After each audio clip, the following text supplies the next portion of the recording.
ডাকাইত, এগুলো ডাকাত। একটা মানুষের চেহারা স্কিন যদি কালো হয়, এর মধ্যে একটা সৌন্দর্য আছে না নাই? একটা মেয়ের স্কিন যদি কালো হয়, তারপরও চেহারায় সৌন্দর্য আছে না নাই? কয় না হুজুর, আমার বউ সুন্দর না, কালা কালা। আছে না নাই? তুই ডাকাত। তুই কি? একজন মানুষের চেহারা যেরকমই হয়, আপনি খেয়াল করে দেখবেন, তারপরও তার অবয়বের মধ্যে একটা এক্সট্রা অর্ডিনারিটি আছে, কারোর সাথে কারোটা মিলে না। সুবহানাল্লাহ পড়েন। এজন্য প্রতিদিন স্ত্রীরে বলবেন, স্ত্রী তুমি সুন্দরী, তুমি অনন্যা, তোমার চাইতে সুন্দরী গোটা বিশ্বে কেউ নাই।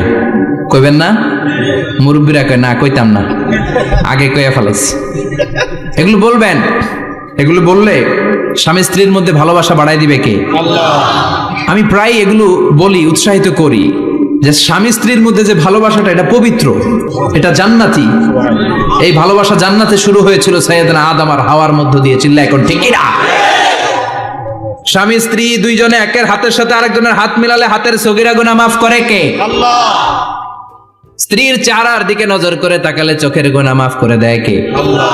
স্ত্রীর জন্য প্রতি মাসে যে খরচ দেন, এই টাকাগুলো সদকা দেওয়ার সওয়াব আছে না নাই? আছে। স্ত্রীকে যে দামি দামি ভ্যানিটি ব্যাগ কিনে দেন, এটা তো সওয়াব আছে না নাই? আছে। কক্সবাজারে ঘুরতে নিয়ে গেলে সওয়াব আছে না নাই? আছে। ফুল কিনে দিলে সওয়াব আছে না নাই? আছে। ভালোবাসার গান শোনাইলে সওয়াব আছে না নাই? আজকে পারবেন না শোনাইতে রাত্রেবেলা? পারবেন? পারবেন? পোলাপাইন রাখায় পারবো। তোকে তো বেটা বিয়েই হয় নাই, বিয়ার পরে শোনাইস। তো এই ভালোবাসার গানগুলো শোনালে নিজেদের মধ্যে একটা ইন্টিমেসি তৈরি হয়। বিশ্বনবী এরকম স্ত্রীর সাথে খুনসুটি করতেন, ভালোবাসা করতেন। এটা হালাল, কিন্তু এটা জায়গা মতো না করে ভাবির লগে করলে মায়ের আছে না নাই? ভালোবাসার গান জায়গা মতো শোনাতে হবে। স্ত্রীকে ভালোবাসার গান না শুনিয়ে যদি চাচাতো বোনরে শোনাও, শালিরে শোনাও, পাড়ার মেয়েদের সাথে যদি টাঙ্কি মারো, ফিল্ডিং মারো, মায়ের আছে না নাই? তার মানে জায়গা মতো করলে সব সওয়াব। সুবহানাল্লাহ পড়েন। আর বিয়েটারে সহজ করে দিবেন। আমি তো সব জায়গায় বলি, বিয়েটাকে সহজ করে দেন। আমরা বিয়েটারে কঠিন করে ফেলছি।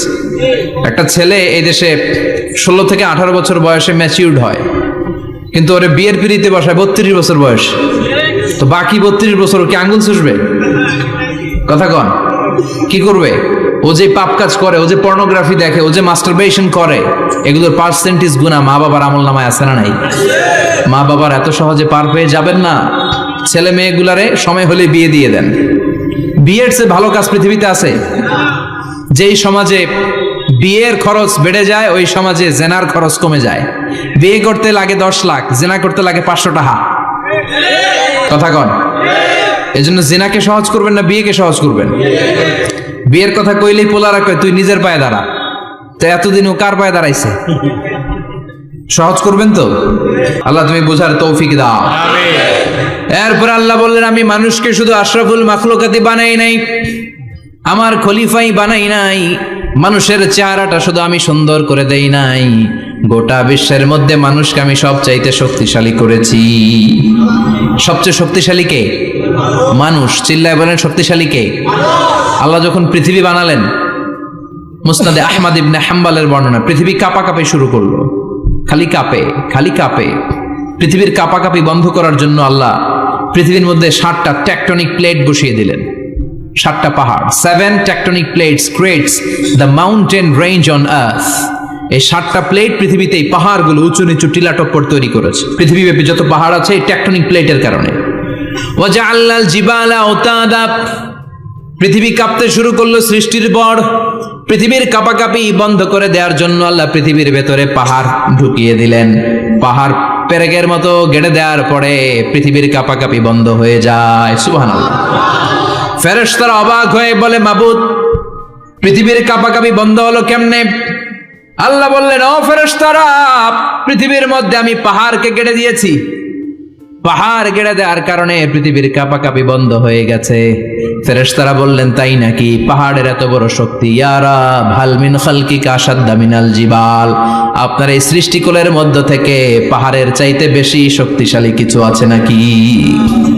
আল্লাহ বললেন, হ্যাঁ আছে। পাহাড়ের চাইতে শক্তিশালী হচ্ছে আল হাদিদ, মানে লোহা। পাহাড়ের চেয়ে শক্তিশালী কি? এই লোহার নামে কোরআনে সূরা আছে না নাই? সূরার নাম কি? কথা বলেন।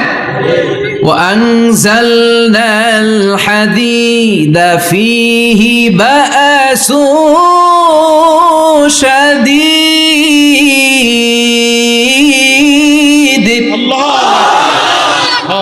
আমি আকাশ থেকে জমিনের মধ্যে হাদিদ মানে লোহা পাঠিয়েছি। লোহার মধ্যে আছে প্রচন্ড শক্তি। ওয়া মানাফিউ লিন-নাস, লোহার মধ্যে আছে মানুষের জন্য উপকার। পৃথিবীতে এমন কোনো জিনিস নাই যে এই জায়গায় লোহা নাই, ঠিক কি না? বিমান বানাতে লোহার দরকার আছে না নাই? ঘড়ি বানাতে দরকার আছে না নাই? আংটি বানাতে দরকার আছে না নাই? গাড়ি বানাতে, বাড়ি বানাতে, সব বানাতে কি লাগে? লোহা। আল্লাহ বললেন লোহা সবচেয়ে শক্তিশালী, এটা পাহাড়ের চেয়েও শক্তিশালী, কারণ লোহা পাহাড়ের মধ্যেও ঢুকায় দেওয়া যায়, ঠিক কি না? ফেরেশতারা বললেন আল্লাহ হাল মিন খালকিকা আশাদ মিনাল হাদিদ, আপনার এই সৃষ্টিকুলের মধ্যে থেকে লোহার চাইতেও কি শক্তিশালী কিছু আছে? আল্লাহ বললেন নাআম আছে, লোহার চাইতে শক্তিশালী হলো আন্নার মানে আগুন। আগুনের স্পর্শ পেলে লোহা গলে যায়, ঠিক কি না? আগুন জ্বালিয়ে দিলে লোহা অস্তিত্ব হারিয়ে ফেলে, লোহা গলে যায়। ফেরেশতারা বলল আল্লাহ হাল মিন খালকিকা আশাদ্দা মিনান নার, আপনার সৃষ্টির মধ্য থেকে আগুনের চাইতেও শক্তিশালী কিছু আছে নাকি? আল্লাহ কয় আছে। সেটা কি? কথা কন। মিঠা নদীর পাহানি আল্লাহ তোমার মেহেরবানি, সুন্দর ফুল সুন্দর ফল মিঠা নদীর পাহানি আল্লাহ তোমার মেহেরবানি। তুমি কতই দিলে রতন ভাই বেরাদর পুত্র স্বজন, ক্ষুধা পেলে অন্ন যোগাও মানি চাই না মাহানি আল্লাহ তোমার মেহেরবানি। সুন্দর ফুল সুন্দর ফল আল্লাহ তোমার মেহেরবানি। চিল্লায় পড়েন আল্লাহু আকবার। আল্লাহ বললেন আগুনের চেয়েও শক্তিশালী হলো পানি। আগুনের মধ্যে যদি পানি ঢেলে দেয়া হয় আগুন নিভে যায়, ঠিক কিনা? ফেরেশতারা বলল আল্লাহ আল মিন খালকিকা আশাদ্দা মিনাল মা, আপনার সৃষ্টিকুলের মধ্যে পানির চাইতেও শক্তিশালী কিছু আছে নাকি? আল্লাহ কইলেন আছে। সেটা হইল আর রিহ মানে বাতাস। সুবহানাল্লাহ কোন। কারণ বাতাসের ঝাপটায় পানি দোলা খায়, বাতাসের ঝাপটায় পানির মধ্যে উচ্ছ্বাস তৈরি হয়, সাগরে জলোচ্ছ্বাস হয়, ঠিক কি না?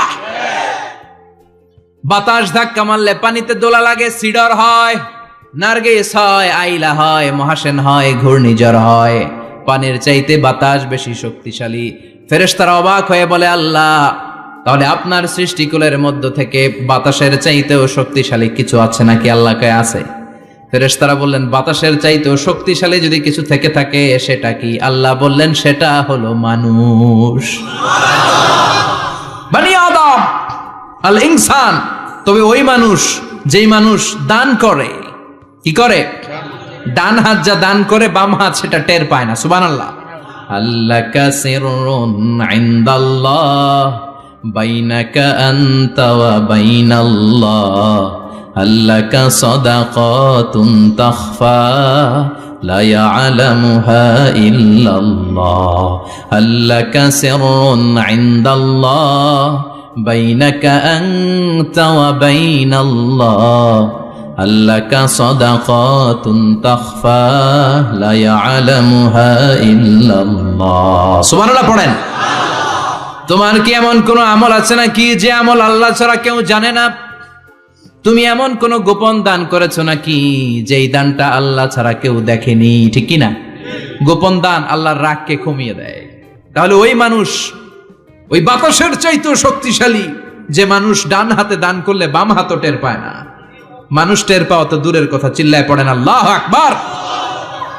এজন্য আল্লাহ বললেন মানুষকে আমি আশরাফুল মাখলুকাত বানালাম, মানুষকে আমি আমার খলিফা বানালাম, মানুষের চেহারাটা সুন্দর করলাম, আবার মানুষকে আমি সব চাইতে শক্তিশালী করে বানালাম। তার এই আল্লাহর কোরআন যদি ঠিক মতো পড়া যায়, মানুষের মতো মানুষ বানিয়ে আপনারা জান্নাতি বানাবে কে? তার মানে এই কোরআন পড়লে মানুষের মতো মানুষ হওয়া যায়। চিল্লায় বলেন কি হওয়া যায়?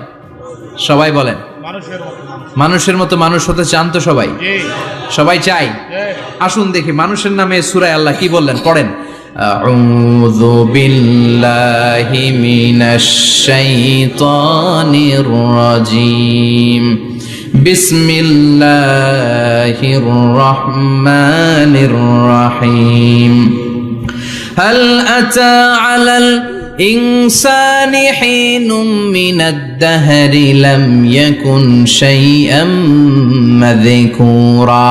আল্লাহ বললেন, মানুষের জীবনের একটা সময় ছিল যেই সময়টা উল্লেখ করার মতো মানুষ কিছুই ছিল না। সুবহানাল্লাহ।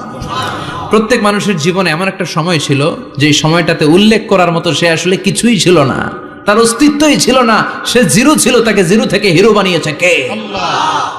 হাল আতা আলাল ইনসান, এই হাল হচ্ছে ইস্তিফহাম তাকরীরি, বিমানা ক্বাদ আতা আলাল ইনসান, অবশ্যই অবশ্যই মানুষের জীবনে এমন একটা সময় এসেছে, লাম ইয়াকুন শাইআম মাযকুরা, উল্লেখ করার মতো সে কিছুই ছিল না। কার কথা? মুফাসসিরিন একরাম ইনসান দ্বারা এখানে দুইটা জিনিস বুঝিয়েছেন, এক হলো সাইয়েদনা আদম, আর এক হলো আমরা সবাই। এই পৃথিবীতে মানুষ বানানোর তিন ক্যাটাগরি। ক্যাটাগরি নাম্বার 1, মাও নাই বাবাও নাই। এই সিস্টেম আল্লাহ কার বানাইছে? কথা বলেন। আবার শুধুমাত্র মা আছে বাবা নাই, এই সিস্টেমে কাকে বানালেন? আবার বাবাও আছে মাও আছে, এই সিস্টেমে কারে বানালেন? আমাদেরকে বানালেন। আবার সাইয়েদনা আদমকে আল্লাহ যখন বানালেন, তিনি বানালেন মিন তিনিন লাযিব, এঁটেল মাটি থেকে বানালেন। এঁটেল মাটি দিয়ে কাঠামো বানানো যায় না, স্ট্রাকচার করা যায় না। এঁটেল মাটি জমিন থেকে নিয়ে আল্লাহ রেখে দিলেন 40 বছর। চিল্লায় বলেন কয় বছর? আর আকাশকে বললেন, ইয়া সামাউ আমতিরি আলাইহি 40 সানা, ও আকাশ এই মাটির উপরে 40 বছর তুমি বৃষ্টি দাও। 40 বছর এঁটেল মাটির উপরে বৃষ্টি জমতে জমতে জমতে জমতে এটা হয়ে গেল হামাইম মাসনুন, কাদামাটি। সুবহানাল্লাহ পড়েন। কাদামাটি থেকে গেল 40 বছর। কাদামাটি থেকে আল্লাহ সাইয়েদনা আদম আলাইহিস সালামের ডাইস বানালেন। তারপরে আল্লাহ সূর্যরে বললেন, ইয়া শামসু হাররিকি আলাইহি 40 ইয়াউমা, ও সূর্য এবার আদমের কায়ার উপরে, মূর্তির উপরে তুমি 40 বছর সূর্যের আলো দাও। 40 বছর সূর্যের প্রখর ও তীব্র তির্যক তাপে এবং কিরণে আদম হয়ে গেছে এখন সলসলিন কাল ফাখার, টোকা মারলে ঠন ঠন করে। সুবহানাল্লাহ পড়ে। এখনো রুহের ফুৎকার দেয় নাই এখনো, কিন্তু কেটে গেছে 120 বছর। 340 কত? 120 বছর চলে গেল। এই বিশাল লম্বা সময়ে আল্লাহ বললেন, লাম ইয়াকুন শাইআম মাযকুরা, উল্লেখ করার মতো আদম কিছুই ছিল না। রুহের ফুৎকার যেহেতু দেয় নাই 140 বছর, এটা এঁটেল মাটি, পরে ছিল কাদামাটি, এরপরে হয়েছে মূর্তি, ঠনঠনে মূর্তি। উল্লেখ করার মতো আদমের জীবনে 124 বছরে কিছুই ছিল না। চিল্লায় বলেন ঠিক কিনা? আবার আমরাও যারা সলিমদ্দি কলিমদ্দি, আমরাও আমাদের মায়ের পেটের ভেতরে প্রথমে ছিলাম 40 দিন। বুখারীর বর্ণনা, ইন্না আহাদাকুম ইউজমাউ খালকুহু ফি বাতনি উম্মিহি 40 ইয়াওমান সুম্মা ইয়াকুনু নুতফাতান মিসলা যালিক সুম্মা ইয়াকুনু আলাকাতান মিসলা যালিক ফায়াতি ইলাইহিল মালাকু ফায়ানফাখু ফীহির রূহ। আমরা যারা সলিমদ্দি কলিমদ্দি, আমরা আমাদের মায়ের পেটের ভেতরে 40 দিন ছিলাম নুতফা, এক ফোঁটা বীর্য। তারপরে 40 দিন ছিলাম আলাকা, রক্তপিণ্ড। তারপরে 40 দিন ছিলাম মুদগা, গোশতপিণ্ড। 3 40 120 দিন। কয় দিন? এই 120 দিনের লম্বা সময়ে লাম ইয়াকুন শাইআম মাযকুরা, উল্লেখ করার মতো আমরা আসলে কিছুই ছিলাম না, কারণ মানুষই তো হয় নাই, ডিফর্ম বেবি, এখনো দেহের আগাগোড়া কিছু হয় নাই। 120 দিন পর ফেরেশতা এসে আমার দেহের মধ্যে ফুৎকার দিয়ে যায়, তখন আমার হার্ট পার্টিশন চালু হয়ে যায়, আমার হার্টবিট চালু হয়, সিস্টোলিক ডায়াস্টোলিক। এই যে ধপ ধপ ধপ, এই প্রেসারটা ছাড়া মানুষ বাঁচে? ফুসফুসের কাজ কি? খালি ধপ ধপ করে, দম টানে আর দম নেয়, দম ফুরাইলে ঠুস। আমরা ছিলাম নুতফা, আলাকা, মুদগা, sperm drop, then blood clot, and finally the little flesh. আমি আমার এমফিল রিসার্চ করেছি এটার উপর, এটার ইংরেজিতে বলে এমব্রয়োলজি, ভ্রূণতত্ত্ব। How the little embryo develops in mother womb, মায়ের পেটে এই ছোট্ট ভ্রূণ, এটা কেমন করে শুক্রাণু ডিম্বাণু থেকে 8 মাস 10 মাস 9 মাস পরে কেমন করে জমিনে আসে। How the little embryo develops in mother womb, মায়ের পেটে কেমন করে ডেভেলপ করে। একেবারে ক্ষুদ্র ছিলাম আমি, তুচ্ছ ছিলাম আমি, নগণ্য ছিলাম আমি, আমার কোনো নাম ছিল না, আমার কোনো গ্রাম ছিল না, আমার কোনো পরিচয় ছিল না। এখন দুনিয়াতে আমাদের পরিচয় আছে না নাই? কিন্তু মিজানুর রহমান আজহারী একটা সময়ে লাম ইয়াকুন শাইআম মাযকুরা, তোর কেউ চিনতো না, তোর নামটাও কেউ জানতো না, উল্লেখ করার মতো তুই কিছুই ছিলি না। এটা দিয়ে আল্লাহ বুঝাতে চাইলেন তোর কিছুই ছিল না, জিরো থেকে আমি হিরো বানালাম। ক্ষমতার দাপট দেখাবি না, ক্ষমতার অহংকার দেখাবি না, টাকা পয়সার গরম দেখাবি না। 2 দিনের টাকার মালিক হয়ে ওর পা জমিনে লাগে না এরকম টাকা ছেড়ে নাই। লাম ইয়াকুন শাইআম মাযকুরা, তোর চেয়ে বড় ক্ষমতাশীল ছিল ফেরাউন। আল্লাহ ছাড় দিয়েছে, ছেড়ে দেয় নাই, ঠিক কিনা? নমরুদরে ছাড় দিয়েছে, ছেড়ে দেয় নাই, ঠিক কিনা? আবু জাহেলকে ছাড় দিয়েছে, ছেড়ে দেয় নাই, ঠিক কিনা? এখনো যারা গাদ্দারি করে, ইসলামের বিপক্ষে কথা বলে, ইসলামকে জামিনের ভিতর গেড়ে দিতে চায়, দেখা যায় আল্লাহ ওদেরকে ছাড় দেয় কিন্তু ছেড়ে দেবে না। চিল্লায় কও ঠিক কিনা?